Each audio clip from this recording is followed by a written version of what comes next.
అంటే ఇంటర్వెల్ అయిపోయిన తర్వాత భాగం నుంచి ఇంకా ఏదైతే జరుగుద్దో అది మాత్రమే బావుంటది. ఇంక మిగతా this is the non spoiler review of 'Rao Bahadur' sorry 'Rao Bahadur'.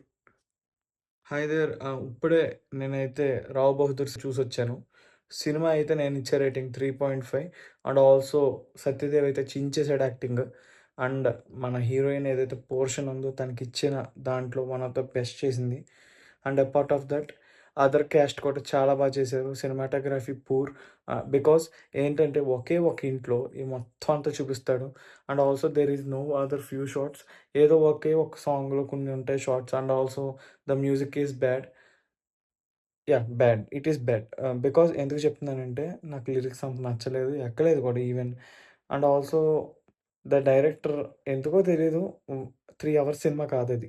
Just just 1 1 ½ hour cinema అది. అంటే ఇంటర్వెల్ అయిపోయిన తర్వాత భాగం నుంచి ఇంకా ఏదైతే జరుగుద్దో అది మాత్రమే బావుంటది. ఇంక మిగతాది ఏది బాగోదు. అండ్ ఫస్ట్ హాఫ్ అయితే మొత్తం బోరింగే. నాకైతే కళ్ళు ఇలా మూసుకుపోయాయి. బట్ స్టిల్ నేను ఇలా ఓపెన్ చేసుకొని ఉంచుకున్నాను. ఎందుకంటే థియేటర్‌లో డబ్బులు కట్టాం కాబట్టి. Yeah! This is the non spoiler review of 'Rao Bahadur' sorry 'Rao Bahadur'. Okay. Follow for this more. Please subscribe కొట్టండయ్యా.